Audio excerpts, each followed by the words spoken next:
name is David Still II. I live in West Barnstable, and I grew up in Hyannis. Memories about the town of Barnstable. We moved here when I was 5, so it's 1972. I went through all my schools here. And where we lived was on the outskirts of Hyannisport. And I had a friend in teenage years who lived up in Hyannisport, right across the street from the post office. And off-season, there was no one in Hyannisport. So a couple of 13-year-old kids running around, felt like you kind of owned the place. But you would see that there were people who would walk regularly in Hyannisport. That was Rose Kennedy, and often with her son Ted. And 13-year-old boys with cap guns running around in Hyannisport, not really understanding how offensive or alarming that might be. We got talked to once by Secret Service to not do that. That's a memory that, you know, when I look back on it now, you think of everything that family had gone through, and you know what a cap gun may have represented to them was a lot different than what it represented to us. But that's among the unique things that I know not everyone would be able to have as part of their history growing up in any particular town. So.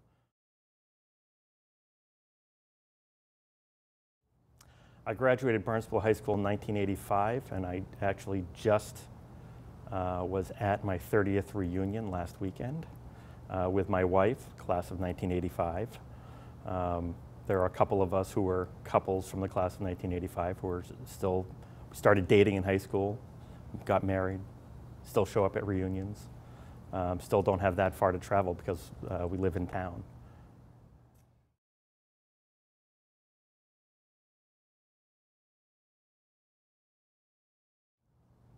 It really was never pressure. There was a level of convenience for it in middle school because I happened to be, at least I had homeroom one year in the room adjacent to the room my mother taught in. So if I forgot something like money, I could open the door and go through and see my mother and get money and come back in.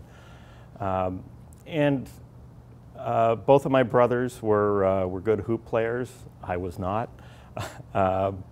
They were always much taller than I was. So, you know, my brother Doug was 6'3", Dan 6'4", and I eventually wound up being about 6'1", but for most of the time, I was about that much shorter than both of them.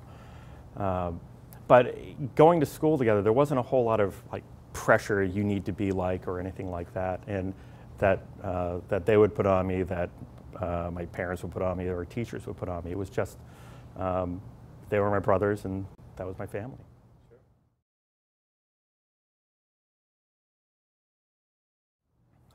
Principal was T. Walter Wani, known for his turtlenecks, who I would get to know a few years later when he was a town councilor, and I was a reporter at the Barnstable Patriot.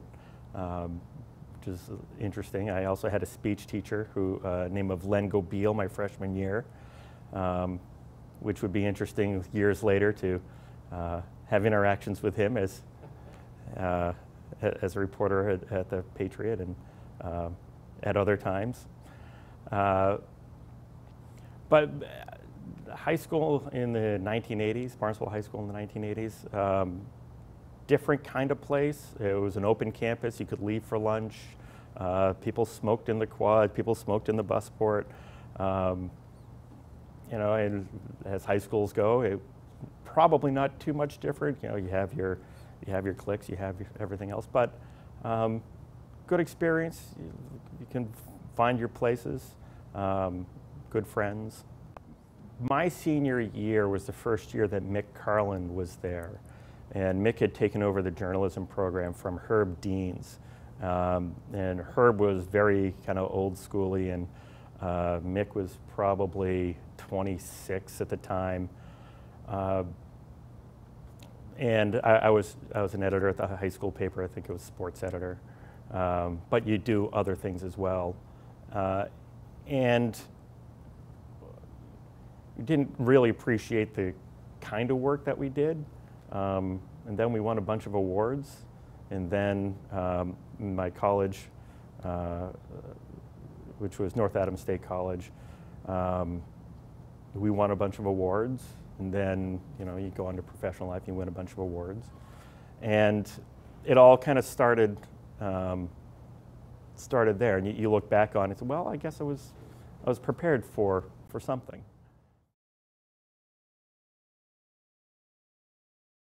Well, my father was a professor at Cape Cod Community College. That's how he wound up here.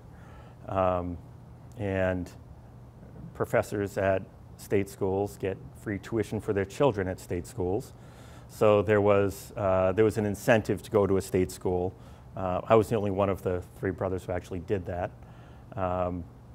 North Adams was far away, about as far as you can get and still be in the state.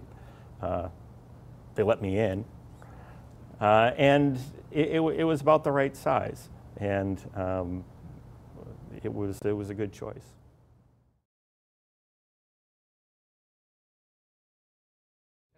Got a job here. Tell us about that. Senior year, it gets to be May of senior year. You're looking for jobs. I applied to 2 jobs on Cape Cod.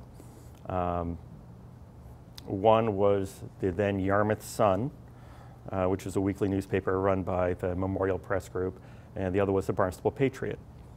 The Yarmouth Sun interview was the first one. It was a Saturday because I was back from school. I showed up at their offices, and the only one there was a janitor. So that didn't go particularly well for me. The next one, I met Barbara Williams, who was the owner of the paper at the time. It had been in her family about 70 years. Talked to her for about 15 minutes, got hired. Talked to her for another 15, and they held the job for me for a month. Got out of school, took a week off, and started in.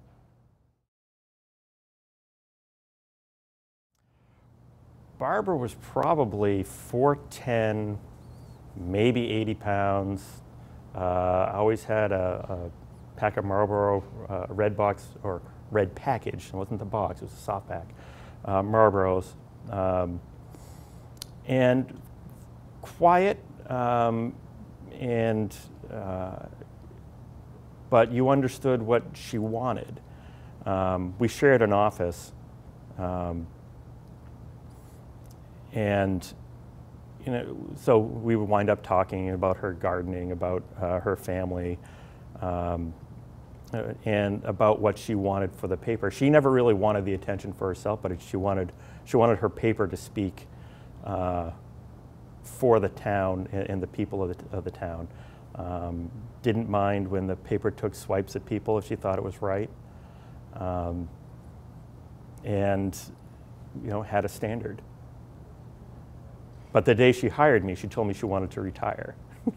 And it took her 5 years to be able to do that and find the right people to sell it to. She had wanted, she moved here when she was 4, and because her father had bought the paper. I think they came down from Rockland, Maine, where he had owned a paper. And she would work at the paper, but she wanted to own the paper. She wanted to run the paper. And she and her brother, Dick Haskins, Dick had run the paper and the press over on Pleasant Street.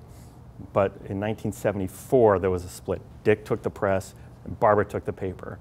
And so then she was editor and publisher, and that's when she really made it her own. And she had waited a while to do that, but that was very good for her to be able to do that.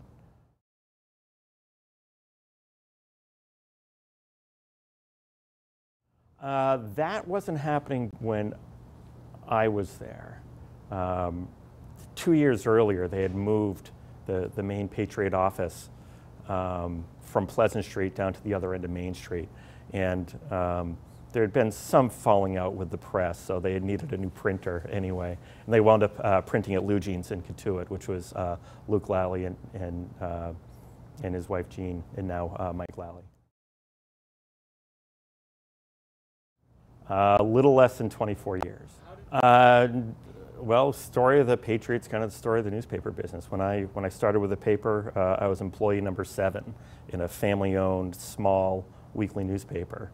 When I left, I was part of News Corp, which is an international news company, and the paper's changed again because it's now owned by another large newspaper company called Gatehouse.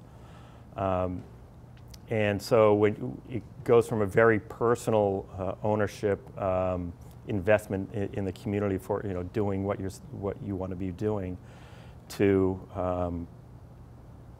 something that is a bit more detached. You still have good people, you have good writers, but that level of connection that was there when I started, I think that's probably gone for good for at least weeklies in this town. There are weekly groups on Cape Cod that still have that same connection and that same ownership.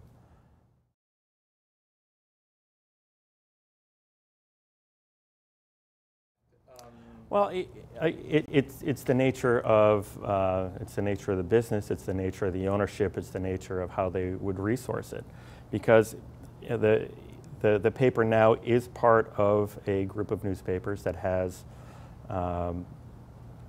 weekly kin. It has the Register. It has the Cotter, the Banner. So there are shared resources that you can take advantage of.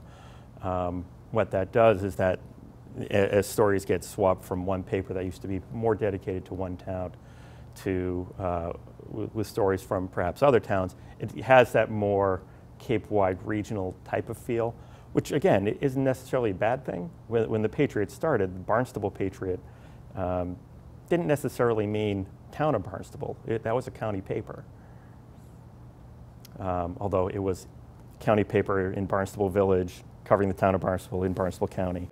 Well, by the time I came around, and certainly probably by the time all the operations moved to Hyannis, which is 1892 they opened a Hyannis office, and everything shifts to Hyannis in like 1907-ish. By that time it was a Barnstable paper doing town of Barnstable news. But when it started, as most papers started, it would grab stories from papers from all over the country, put them in. It would have a Barnstable section within it. Tended to be start page 2, and then other stuff. It was a 4-page paper for much of its life. But when I started, it was definitely a town of Barnstable newspaper, at a time when the town of Barnstable had just grown by leaps and bounds. And the paper didn't necessarily grow with it, because I would call people and I would say, "Hi, I'm David Still, I'm with the Barnstable Patriot. We're a newspaper," which made it a little bit awkward when you're trying to do an interview and they have absolutely no idea that you exist. There were a lot of new people. The paper wasn't necessarily reaching out to them either. So there were whole swaths of town that didn't know the Patriot existed. But that also created a core readership of kind of your old timers. "Oh, where'd you learn that?" "I read it in the Patriot." And so we had to kind of depend on word of mouth of our subscribers, at least for the initial time that I was there, to help spread the word that we were a paper in the town of Barnstable, covering things that they might care about.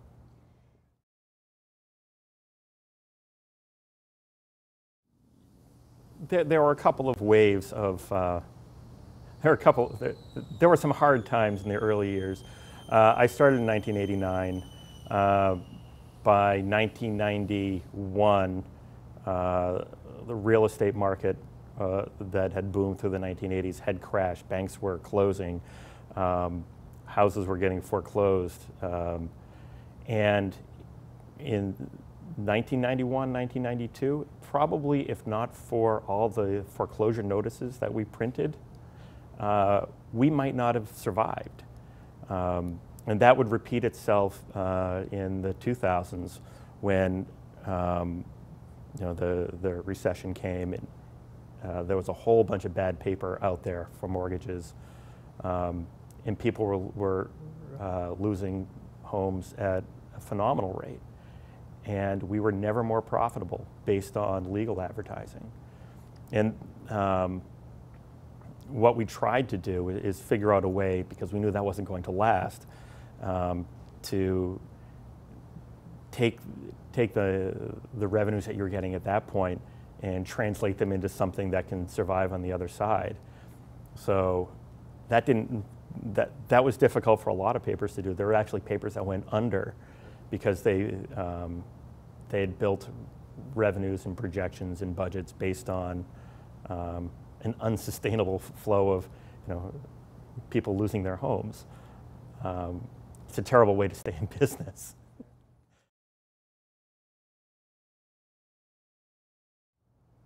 I'll answer that this way.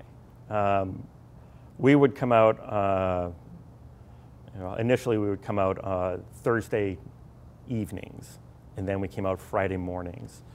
But it was always Friday is when people would really get the paper and read it. And I could not read our paper on Fridays because if there were mistakes in it, I didn't want to know about it.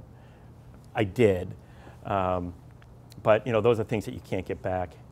So it would take me a couple of months to actually go back and be able to read papers. But I also hated when the phone rang. And then when the phone rang and it was for me, and then the phone rang, it was for me, and it was someone who I had interviewed or that had put in the paper that week. And it went one of two ways. They were, more often than not, they were thankful for the story, whether it was boosting something in the community or helping them get their story across. Other times, they were not so thankful, and they were angry. We would publish from the town of Barnstable the restaurant ratings. The health department would go through a couple of years worth of inspections. They figured out a way to assign them letter grades, A, B, C. They never had an F because if you were an F, you were out of business. So they were either immediately fixed, so they got a P for probationary or something like that. And there would always be the people who did poorly in their rating yelling at me because we published the rankings. There was one in particular. There was a condition in the restaurant he leased, in the building, that he, as the tenant, couldn't fix or didn't fix, or there was a landlord dispute, and that always landed him at the lowest grade, which he did not think was fair, because it wasn't really his fault and everything else was good. But that's not what so Friday phone calls, difficult. There were some difficult interviews, some where you ask a question and you just get stared at and you realize that the interview is over and you get up and leave.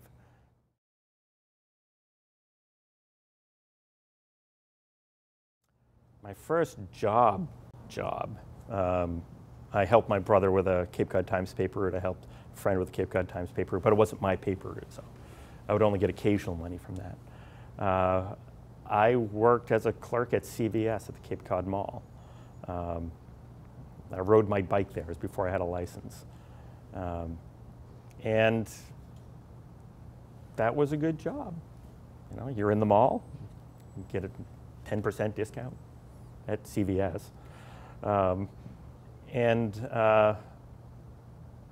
I wound up, was a high school friend who got a job there, and we remain friends today.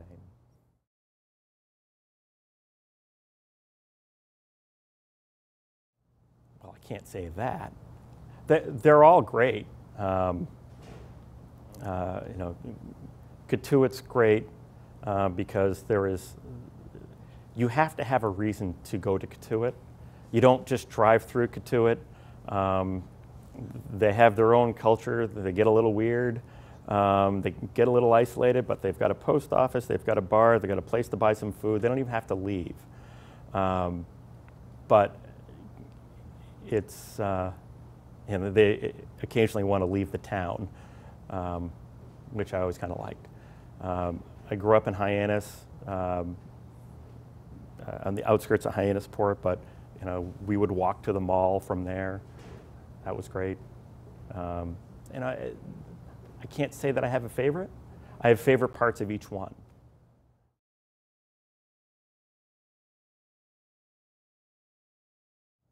I do like the fall, but I do like the summer too.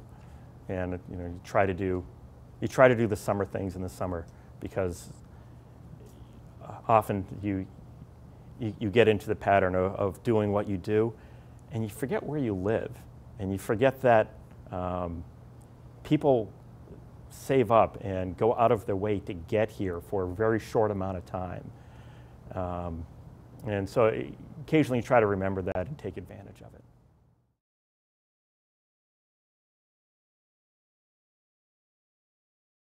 I have two children. They're 19 and 21. 21-year-old, I'm encouraging to move on, as any good parent would do. And you know, they're going to be where they're going to be, and if it's here, great. If it's somewhere else and it fits what they need to do, that's great too.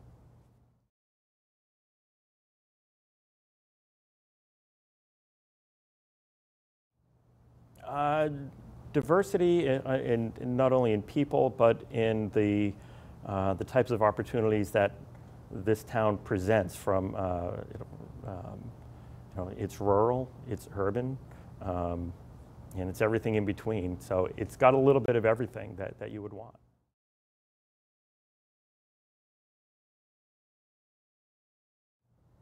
Probably most of the same challenges that it's faced in different degrees over the past 40 years, which is how I know it. You know, it's striking a balance between the place that it is in the summer and the place that it wants to be in the winter, which is a place where people can live and afford to live. You know, it's part of the challenge for a lot of Cape Towns, where you choose to work on this side of the bridge and you immediately take a 20% cut in pay, and your cost of living jumps 20%. And there's some people who are, you know, willing to make that sacrifice, and then there are some people who are here because this is where the job was, and that it's a sacrifice that's put upon them. So I mean, it's that kind of challenge, and trying to balance those things out so that people who want to live here can.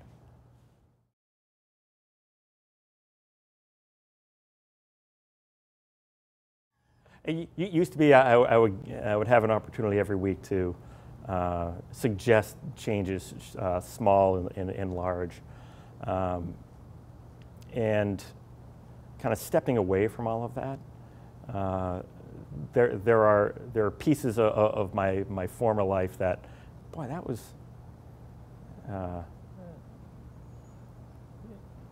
in the larger scheme of things, wasn't that important. For people who just want to be able to live here.